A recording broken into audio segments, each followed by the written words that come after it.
Hello student, कैसे हैं आप सब। एक बार पुनः आप सभी का आपके अपने चैनल शिव कोचिंग क्लासेस पर स्वागत है। और आज का जो टॉपिक है क्लास 12 फिजिक्स में आंतरिक प्रतिरोध का व्यंजक। आंतरिक प्रतिरोध किसे कहते हैं, इसे प्रभावित करने वाले कारक, जो इसके पिछले वीडियो मैंने बताया था, शायद आप लोगों ने देखा होगा, और नहीं देखें तो प्लेलिस्ट में जाकर देख लीजिएगा, क्रम से वीडियो आपको मिल जाएंगे। तो सबसे पहले चर्चा कर लेते हैं परिभाषा, और इसके बाद इसी व्यंजक के लास्ट में ये भी आपको समझाने वाला हूं कि आंतरिक प्रतिरोध का विद्युत वाहक बल, विभवांतर और प्रवाहित धारा के साथ क्या संबंध होता है। तो सारा कुछ समझेंगे, ठीक है। तो चलिए स्टार्ट करते हैं। तो सबसे पहले मैं थोड़ा सा आपको आंतरिक प्रतिरोध की परिभाषा बता दूं कि जैसा कि कोई आपके पास सेल है, अब उस सेल में हम बाह्य माध्यम से विद्युत धारा प्रवाहित कर रहे हैं, तो सेल में उपस्थित विद्युत अपघट्ट के द्वारा उस धारा के प्रवाह में जो रुकावट उत्पन्न होता है उसे हम कहते हैं आंतरिक प्रतिरोध। समझ रहे हैं मैं क्या कह रहा हूं कि मान लेते हैं आपके पास कोई सेल है जिसमें इलेक्ट्रोड के माध्यम से हम धारा प्रवाहित कर रहे हैं, तो धारा प्रवाहित करने से सेल में उपस्थित विद्युत अपघट्ट के द्वारा जो रुकावट उत्पन्न करता है, धारा प्रवाह में जो रुकावट उत्पन्न होता है, उसे हम कहते हैं आंतरिक प्रतिरोध। ये क्लियर हो गया। आंतरिक प्रतिरोध किसे कहते हैं, तो विद्युत अपघट्ट द्वारा सेल में उत्पन्न अवरोध ही आंतरिक प्रतिरोध कहलाता है। क्लियर। अब आंतरिक प्रतिरोध के लिए आपको सब कुछ लिखना है, माना लिखना है ना, फिर इसके बाद गणितीय व्याख्या। तो सबसे पहले माना मान के चलते हैं। माना कि एक सेल ई है, यहां पर ई है, जिसका विद्युत वाहक बल भी ई ही मान के चलते हैं, ठीक है ना, ध्यान रखिएगा। एक सेल है जिसका विद्युत वाहक बल ई है और आंतरिक प्रतिरोध स्मॉल आर है, तथा इससे बाह्य प्रतिरोध, ध्यान दीजिए परिपथ में आपको यहां पर दिख रहा होगा ये कैपिटल आर, बाह्य प्रतिरोध आर के साथ संयोजित किया जाता है, ठीक है। इतना आप लिख लेंगे। माना ध्यान दीजिएगा, माना किसी सेल का विद्युत वाहक बल E तथा आंतरिक प्रतिरोध स्मॉल r है, इसे बाह्य परिपथ कैपिटल R के साथ संयोजित किया जाता है। अब यदि बात किया जाए कि इसका कुल प्रतिरोध कितना होगा स्टूडेंट, तो कुल प्रतिरोध जो होगा दोनों के योग के बराबर होगा, आंतरिक प्रतिरोध और बाह्य परिपथ के प्रतिरोध के योग के बराबर होगा। तो इस सेल का टोटल प्रतिरोध कितना हो जाएगा, small r plus capital R। तो small r plus capital R, इतना क्लियर हो गया। अब चलिए देखते हैं लिखना कैसे। ध्यान दीजिएगा आपको कितना लिखना है, यहां पर मैं पूरा लिख लिया हूं। यहां पर इतना आपको लिखना है कि माना किसी सेल का विद्युत वाहक बल E है तथा आंतरिक प्रतिरोध स्मॉल r है, जिसे बाह्य प्रतिरोध कैपिटल R के साथ संयोजित किया जाता है, तब विद्युत परिपथ का कुल प्रतिरोध कितना हो जाएगा, small r plus capital R। इतना क्लियर है, इतना आपको लिखना है। तब ओम के नियम से बहने वाली धारा, ओम के नियम से बहने वाली धारा कितनी होगी, I इक्वल V बटे R, I इक्वल V बटे R। क्योंकि आपने एक नियम पढ़ा होगा, यहां पर जो मैं कह दूं कि चालक तार है और चालक तार के सिरों के बीच विभवांतर उत्पन्न किया जाता है, तब उसमें धारा उत्पन्न होता है। तो धारा जो है, जो आपका आई है, वो लगाए गए विभवांतर के समानुपाती होता है। और जब हम समानुपाती हटाते हैं तो एक नियतांक लग जाता है, आर एक नियतांक है, ठीक है। और जब आर का पक्षांतर करेंगे तो V बटे आर हो जाएगा बराबर आई, मतलब आई बराबर V बटे आर। ये ओम के नियम से है। किसके नियम से, तो ओम के नियम से। क्लियर।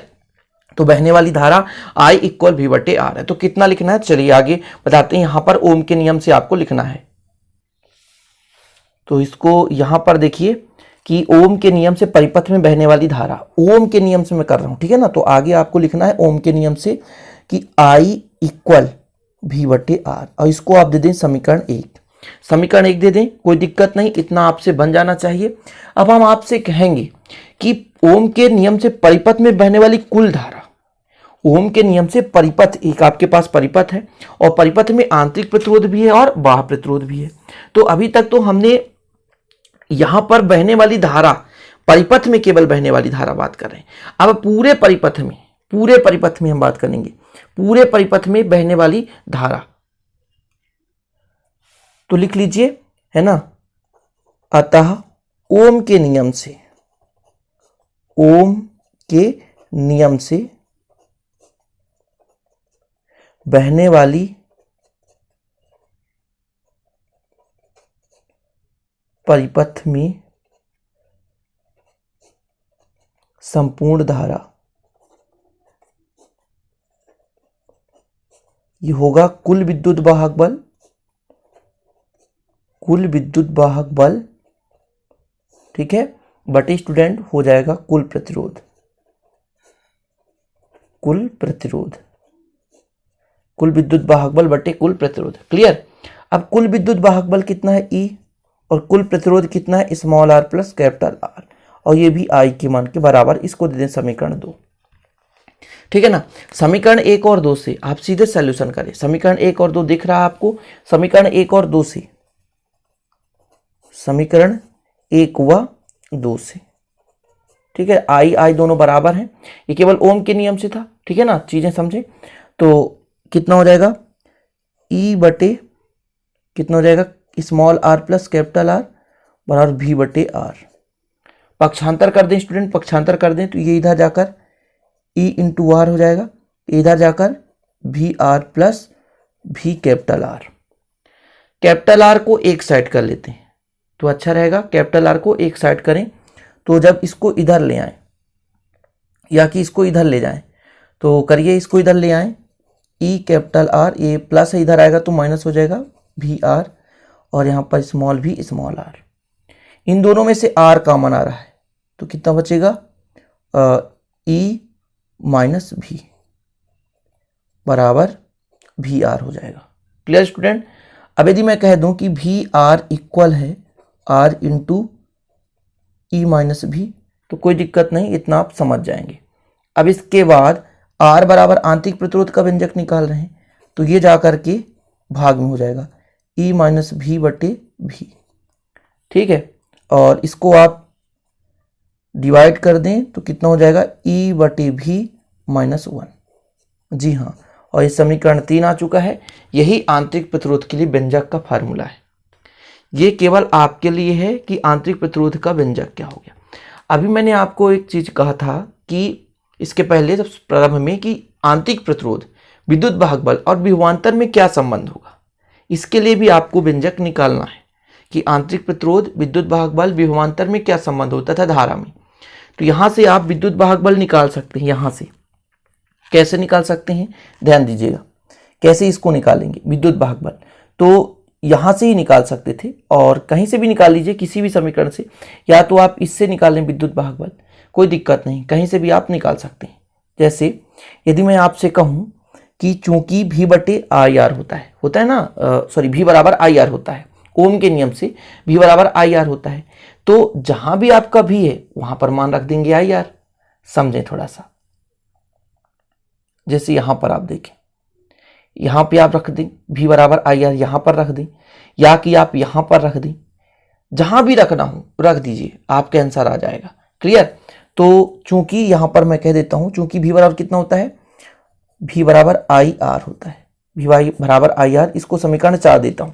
संबंध निकाल रहा हूं, कैसे भी निकाल दूं कोई दिक्कत नहीं, जरूरी नहीं कि बिल्कुल किताब के मेथड से ही निकालूं। कुछ लोग कहते हैं सर संबंध निकालने में थोड़ा सा मेथड चेंज हो गया। अरे भाई मुझे मान निकालना है ना, डायरेक्ट निकाल दूंगा।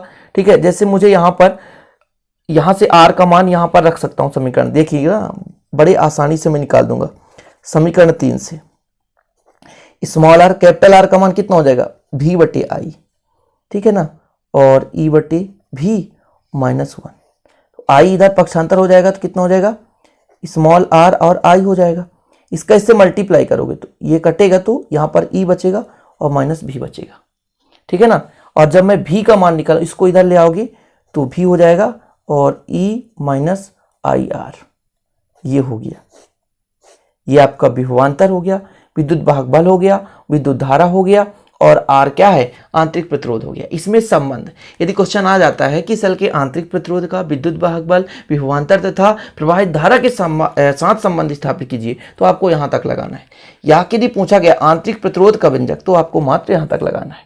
मैंने डायरेक्ट कर दिया स्टूडेंट, डायरेक्ट कर दिया V बराबर आई आर। तो यहां से आप कहोगे कि R बराबर कैसे निकाल लिया आपने, तो R बराबर V बटे आई कर दिया अपन ने।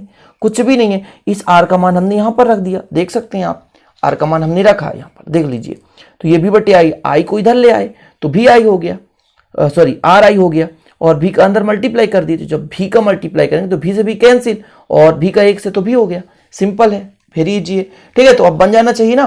क्वेश्चन यदि आता है कि सेल का आंतरिक प्रतिरोध किसे कहते हैं, गणितीय व्याख्या कीजिए, तो डायग्राम आपको विधिवत बनाना है, जैसा कि मैंने आपको डायग्राम दिखाया था। ठीक है ना, ये आपका डायग्राम है, सिस्टमेटिक ढंग से यही डायग्राम आपको बनाना है। क्लियर है ना, तो आशा करता हूं आपसे बन जाएगा। ठीक है, तो फिर चलें, मिलते हैं अगले वीडियो में नए टॉपिक के साथ। तब तक के लिए जय हिंद, वंदे मातरम।